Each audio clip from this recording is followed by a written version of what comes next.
Okay guys, this video is a little overdue. I do apologize for the wait. A little bit more news on the stereo. I don't have much video to show you. I do apologize for that. I did have to go to a pro to get this thing set, but I do intend to try to work out to hopefully get a recording with him, maybe an interview to get some insight on the stereo on the inside. First, let me tell you exactly what I ended up doing. We ended up going with the Audion amplifier, which gives me about 85 watts per channel.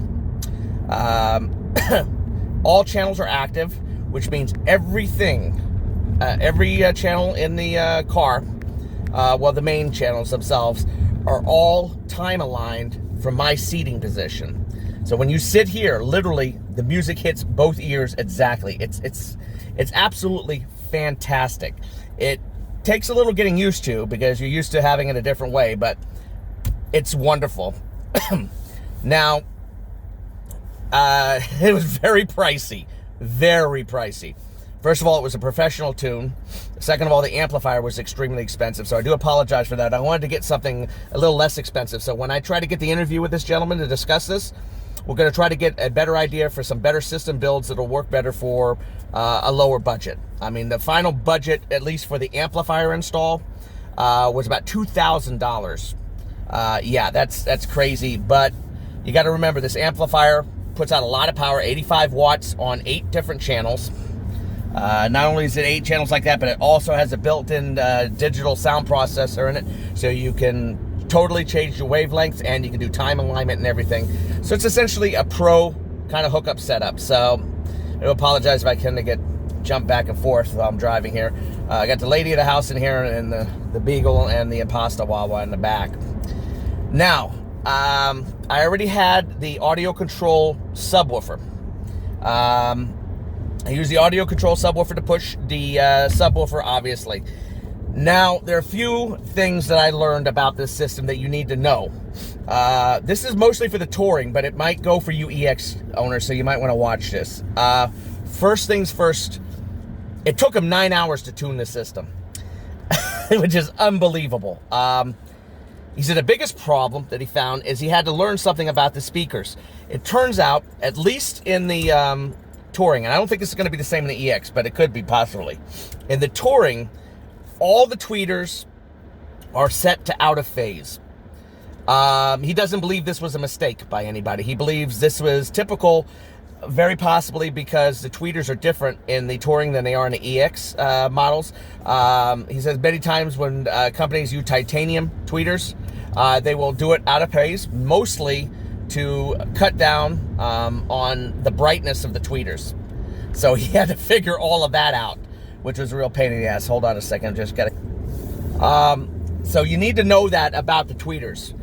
Mainly because if you change the different kinds of tweeters in this car, like silk dome tweeters, which is what I have right now, you don't want them out of phase. So the normal hookup may be out of phase to begin with, so you're probably gonna have that checked. Number 2, and this was very interesting and has a lot to do with some of the problems I was having with this car. The front left woofer down here and the rear right woofer in the back, both of them were also out of phase. Which means they were basically trying to cancel each other out and screwing everything up. This was not by design. It's not supposed to be that way. This was not done by my first installer, a friend of mine who helped me out starting with the install. Hold on a second, just trying to merge here into traffic. This was a wiring error on Honda's part. That's pretty significant, guys.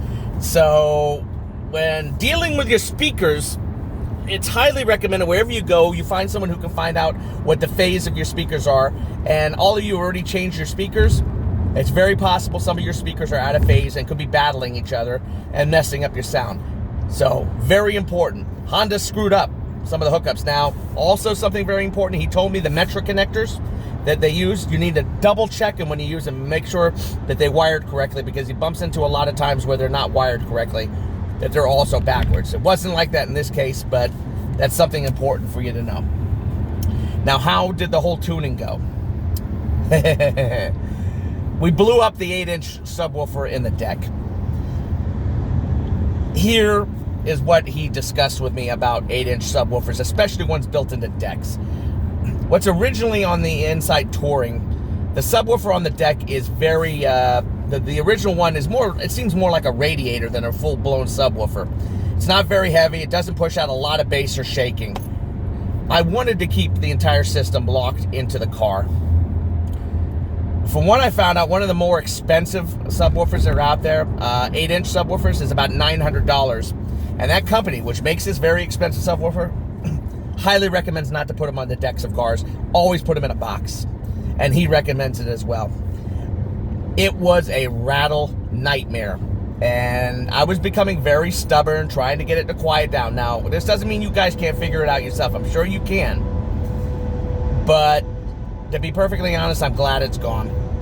We ended up taking that sub out, and I put my 12-inch box sub, which is a Rockford Fosgate sub, into the trunk. Yes, it takes up trunk space, which is not ideal, but it sounds significantly better. And I was also told that 12 inches basically seems to be the sweet spot on these, on a subwoofer. Tends to give you enough rumble as necessary with a good punch and a good fill. Other things to consider. When pushing that much power, 85 watts doesn't sound like a lot, but it is actually a lot of power to push through your speakers. You may end up with resonance problems. Certain kinds of rattles that don't involve the car actually, but actually the speakers. A professional tuner can fix that kind of issue. Now, when we put the amps in, originally I put them in the foam insert where your fix-a-flat is. And we would put it under the carpet so it was out of sight and would look pretty and all that. But it generates way too much heat, guys. So I ended up having to screw them onto the back of the seat, which means they may be in a little bit of the way when dealing with cargo, but it is what it is. I don't want them overheating.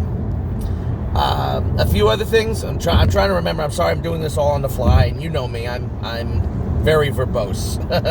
It's kind of hard for me to ever get to the point.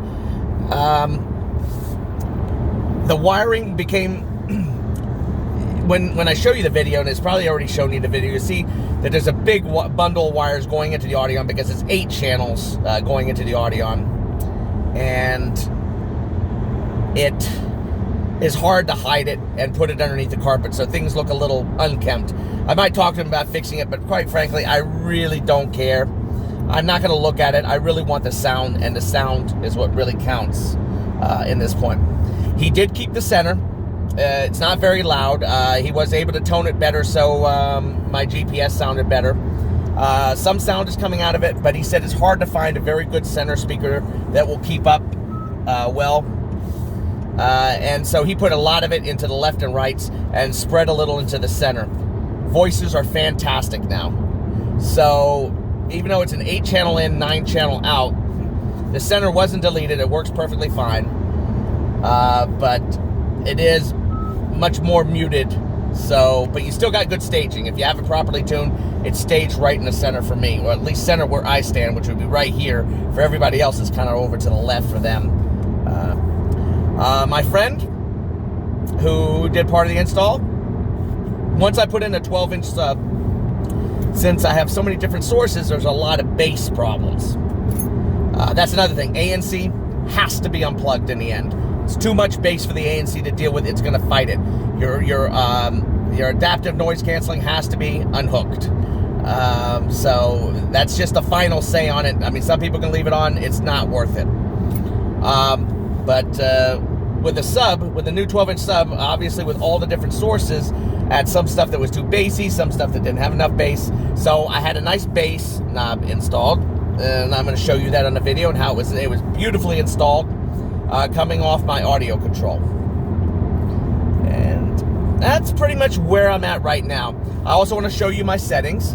I'm going to do a quick video showing you what the settings on the car are. Everything I pretty much have set on flat. You can even put on your neural sound if you want, and it will change the sound a little, but there's no reason if you have it tuned to do that. One other thing, there's 2 versions of this amplifier. There's a cheaper one for like $750 that puts out 65 watts per channel. It will work for this system. 65 watts should be more than enough for most people. The only problem is that it's missing one little component, and I don't remember what it's called. Again, I'm going to try to get an interview where he's going to discuss how he did this with the car. But it has something that basically sends a signal back to the factory amplifier to make it look like the amplifier is pushing full power, pushing its power properly. If you don't do that, and I forgot what it's called, then the system won't work. Mainly because with this particular system, the original amplifier has to be plugged in to the system. Otherwise, the entire radio system will not work. That is just the way it is. And that was built into the $1,300 amp, but it wasn't into the $700 or $800 amp version of it, which has less power. Again, I'm going to try to get an interview with this guy and talk to him and find out what that's all about, to try to get better information. Again, I apologize for the randomness of the entire discussion, but I just wanted to let you know what was going on. About it, the system sounds absolutely fantastic now, and I highly recommend doing a high-end setup if possible. He also told me there is a way you can quiet down the center if you need to, but I told you about that on an earlier video. And I will get into that a little later. Again, when I interview him, I'm going to tell him all the different problems we've had and so forth. But either way, the system is generally under control right now. I did blow the 8-inch sub. I do not recommend you run a sub in your back, in your deck. It's just not worth it. Too much trouble, and the sound isn't good. Better that you go ahead and use a box sub in the trunk and just deal with the lack of, with the loss of some space. I didn't want to do it, but it worked out that way. And that's just about all I can think to talk about on this system. I will get more information to you guys. I feel a little bad that I had to go so high up, because the whole idea of this thing was to try to give you guys some advice on how to build a normal system. I assume most of you aren't looking to throw $2,000 into it.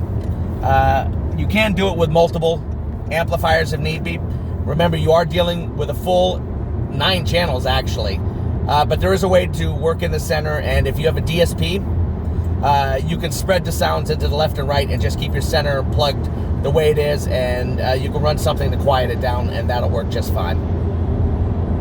That's basically where we're at.